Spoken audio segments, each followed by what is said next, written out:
इस थ्योरम का converse part है। इस बार हम गिवन लेकर चलेंगे कि जो u और v दो फाइनाइट डायमेंशनल वेक्टर स्पेसेस हैं, उनका जो डायमेंशन है वो इक्वल है। Dimension of u is equal to dimension of v। और हमें प्रूव करना है इस बार कि हमें एक लीनियर ट्रांसफॉर्मेशन मिलेगी t u से v, इस वे से कि लीनियर ट्रांसफॉर्मेशन क्या होगी, आइसोमॉर्फिज्म होगी। ये हमें शो करना है। तो एज्यूम कर लेते हैं कि u का एक बेसिस और एक v का बेसिस, जिसके अंदर नंबर ऑफ एलिमेंट्स है वो n है। तो एक बेसिस ले लेते हैं S1, इसमें वेक्टर्स हैं u1, u2, un। ये ले लेते हैं basis of vector space u, और S2 ले लेते हैं v1, v2, vn, basis of vector space v। अब यहाँ u और v क्या है, फाइनाइट डायमेंशनल वेक्टर स्पेसेस है।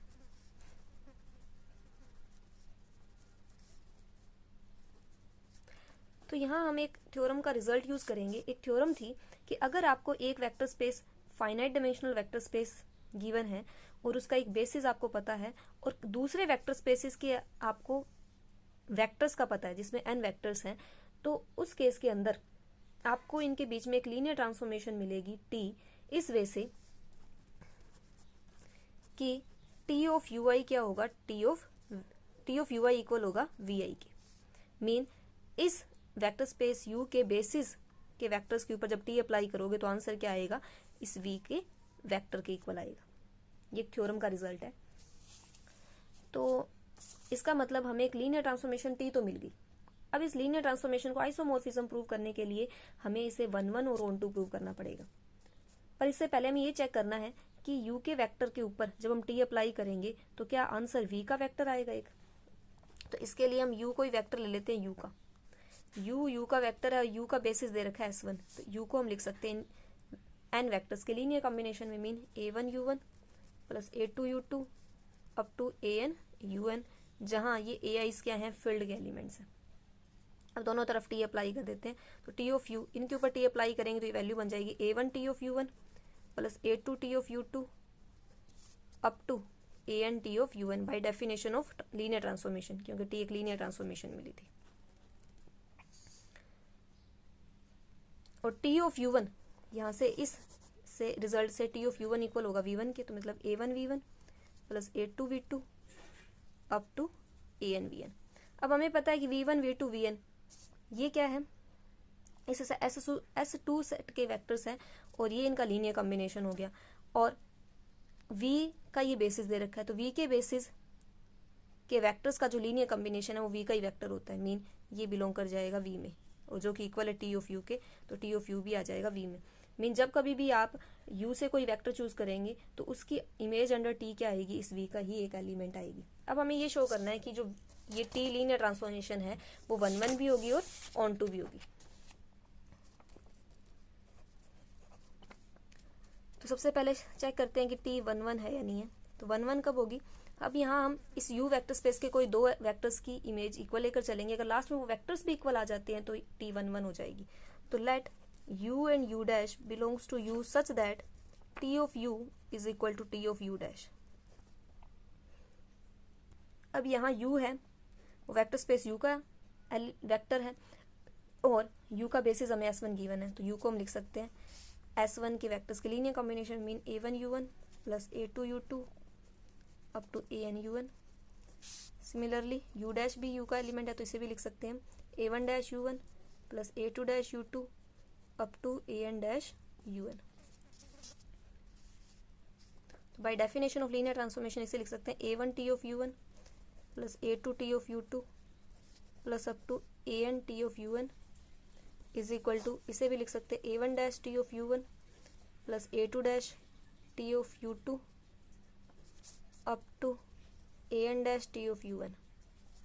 ये प्लस वाली value left hand side shift करेंगे तो t ऑफ u1 कॉमन लेंगे तो वैल्यू आएगी a1 minus a1 dash plus a2 minus a2 dash t of u2 up to an minus an dash T of U N is equal to 0।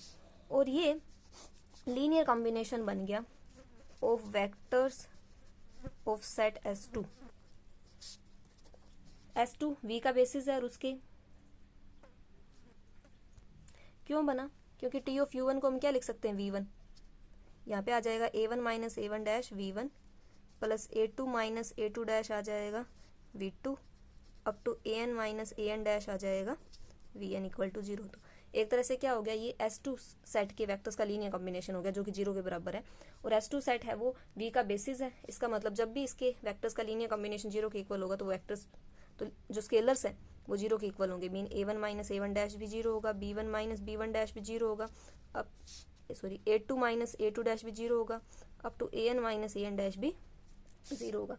इसका मतलब सारे के सारे AIs हैं वो इक्वल होंगे AI डैश के, जहाँ I की वैल्यू होगी 1 2 अप टू N।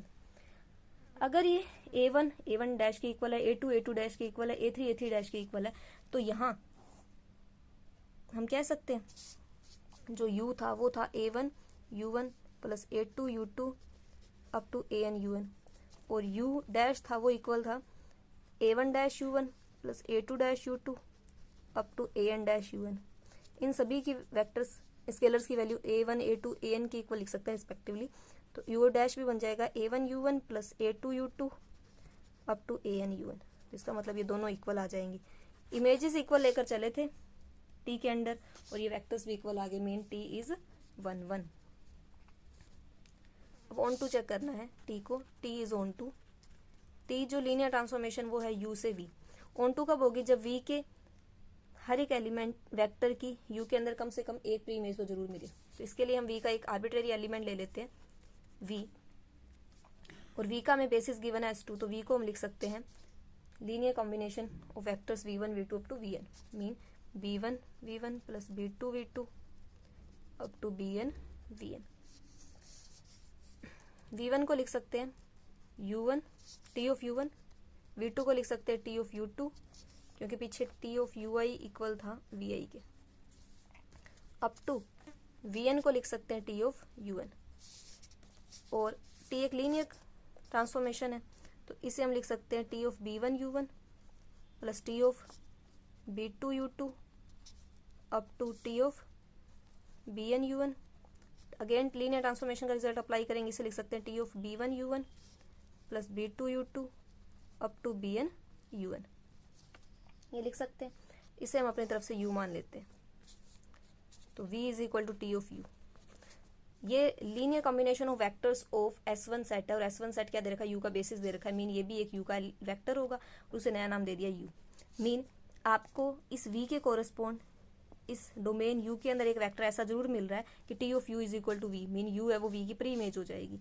तो आपको इस आर्बिट्रेरी V की प्री इमेज अगर U के अंदर मिल रही है तो इस वेक्टर स्पेस V के हर एक एलिमेंट की प्री इमेज आपको U में मिलेगी, तो T क्या हो जाएगा, ऑन टू।